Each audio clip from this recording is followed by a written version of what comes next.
여러분, 한국은행의 기준금리는 지금 0.5%입니다. 변동이 없어요. 그런데 지금 우리 주변에 어떤 식으로 대출을 받았든지 간에 그 대출에 대한 금리가 모조리 다 오르고 있습니다. 전세자금에 대한 대출도 오르고요. 주택담보대출도 오르고요. 심지어 신용대출까지도 금리가 다 오르고 있어요. 마치 말입니다. 기준금리는 0.5로 한국은행은 가만히 있는데 정부가 대출 규제하고 우대금리 폐지하고 게다가 기업들이 자발적으로 대출 억제까지 이야기하니까 금리가 오를 수밖에요. 여기에다가 대출에 대한 수요는 굉장히 많아졌어요. 전세자금 대출, 주택담보대출, 신용대출 할 것 없이 수요는 굉장히 많아졌어요. 그러면 공급적인 측면에서는 어떨까요? 돈을 대출해주는 사람들 입장에서는 이게 당연히 이자를 올릴 수밖에 없습니다. 문제는 이 와중에 서민이나 소상공인이나 자영업자만 죽어난다는 사실이에요. 이자가 그만큼 더 올라갈 테니까. 어떤 사람들은 그렇게 이야기해요. 뭐 정부가 대출 만기 연장해 줬는데 이자 상환 유예해 줬는데 뭐 어때?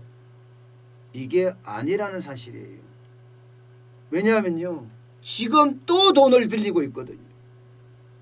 자영업자들은요, 이 코로나19 감염병이 언제 끝날까 이제나 저제나 기다려도 지금 벌써 10개월이 넘어서 11개월째 들어가고 있습니다. 1월 21일 날 발생했으니까요.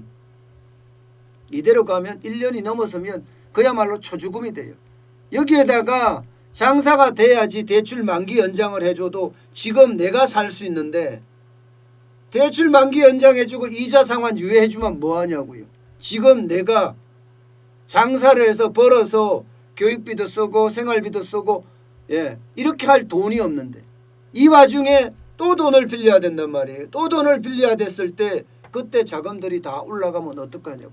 게다가 지금 부동산 정책에 대한 실패 때문에 어떻게 하든 영끌해서 집을 사겠다고 하는 사람들이 엄청 많아졌잖아요. 서울에다가 사겠다, 아니면은 경기도에 사겠다, 아니면은 인천에 사겠다 하면서 돈을 빌리고 또 빌리지 않습니까?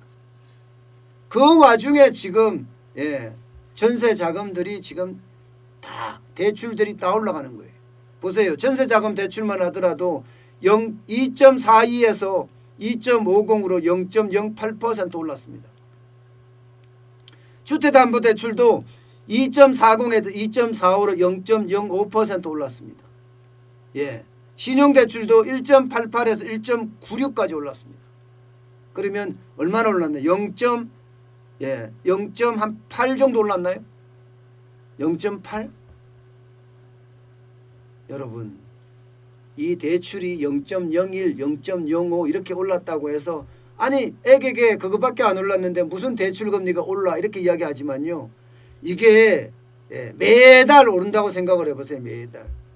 작은 금액이지만 가랑비에 옷 젖는다고 이야기하듯이 이게 계속 오른다고 생각을 하면 이 금리가 적은 게 아니에요. 작은 물방울이 바위를 뚫는다고 하잖아요. 금리가 오르기 시작하면 그때부터 사람들의 심리 자체가 쭉쭉 빠집니다. 심리가 쭉쭉 빠지면요, 그에 따르는 충격은 점점 커질 수 있다는 거, 이거 반드시 기억해야 합니다. 저는 이렇게 적게 오른다고 하더라도요, 금리가 오른다는 자체가 많은 사람들에게 부담으로 점점 다가갈 거다, 이렇게 지금 봅니다. 실제로 하나하나 개별적으로 보면요, 주택담보대출의 금리는 지금 기울기 보세요. 여러분, 기울기 11월 3일에서 12월 3일입니다. 한 달 동안이에요. 한 달 동안에 주택담보대출의 기울기가 점점 높아지고 있다는 사실이에요. 기울기가 이렇게 점점 높아지고 가파라지면 이게 어떻게 되겠습니까? 그만큼 여러분, 그만큼 부담은 커진다는 거예요. 이게 안 그래도 가계대출이 많잖아요. 전세자금 대출도 지금 100조를 넘어섰어요. 100조를. 예. 이 와중에 주택담보대출의 금리가 점점 올라간다는 것은 그만큼 부담을 줄 수 있다는 이야기입니다. 이뿐만이 아닙니다. 이것만 올라갔으면 다행인데요. 지금 다 올라갔어요. 다. 대출금리가 일제히 상승했다고 이야기하잖아요. 일제히 상승했다고. 일제히 상승했다고 이야기할 정도로 다 올랐단 말입니다. 전세자금 대출만 하더라도 지금 100조까지 늘어났다 그러죠. 100조. 예. 아마 100조가 오른 건 처음이라고 이야기합니다. 11월 말 기준으로 103조 3,392억 원입니다. 작년 11월 말보다는요 80조 80조 4,532억 원이었으니까 22조 얼마나 늘어났어요? 8,860조 연간 20조가 늘어났다. 와, 이건 엄청난 거예요. 엄청난 거예요. 월별 증가폭으로도요 매월 2조씩 늘어나기 시작했고 2조씩 심지어 지난 2월에는요 2조 7천억까지 늘어났고요. 2조 7천억까지. 그리고 올 9월에도 2조 6,900억까지 늘어났습니다. 사실 7월에서 9월까지는 전세가 비수기잖아요. 비수기인데도 이렇게 계속 늘어난다는 사실은요. 결국은 부담이 그만큼 커질 수 있다는 겁니다. 여러분, 대출이 사실 0.05% 오른다. 이게 아무것도 아니다고 이야기를 하지만 심리적인 대출에 대한 충격은 점점 커질 거고요. 또 0.05가 쌓이고 쌓이면 그게 엄청 큽니다. 전세자금 대출은 0.08이잖아요.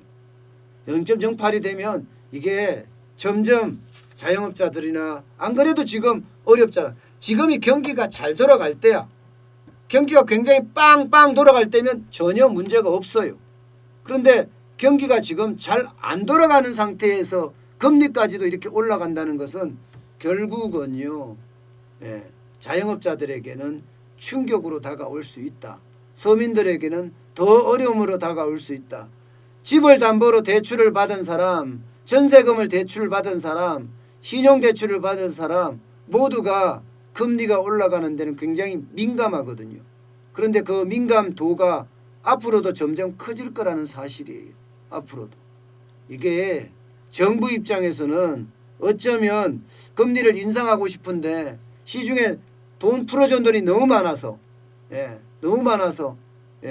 금리를 인상하고 싶은데 잘 됐다 뭐 이렇게 보나요? 아니에요. 실제 정부가 대출 금리를 올린 거예요. 참 은행만 신나게 생겼죠. 그죠? 예대 마진이 굉장히 크잖아요. 지금요 예금 금리가 평균으로 보면 0.84예요. 0.84. 0.7짜리도 천지입니다. 그런데 대출 금리는 지금 얼마예요? 2.5씩 가니까 뭐 이게 그거야말로 예금하고 대출하고 금리차가 굉장히 커서 은행들만 신나게 생겼다. 뭐 그렇게밖에 안 보입니다. 결국 죽어나는 것은 서민이요, 소상공인이요, 자영업자가 아닐까. 그런 생각을 다시 한번 하게 됩니다. 여러분, 금리는 앞으로도 어떤 시기든 올라갈 겁니다. 어떤 시기든. 시중에 일단 자금이 너무 많은 데다가 두 번째는 부동산이 지금 또 올라갈 조짐을 보이거든요.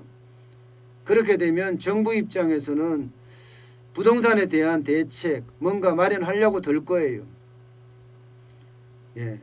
그렇기 때문에 좀 더 지켜봐야 되지만 상황은 그냥 녹록하지는 않습니다. 대출금리 이거 장난 아닙니다. 여러분 할 수 있다면 점점 적은 대출 금리로 갈아타는 게 좋지 않을까 그런 생각도 해봅니다.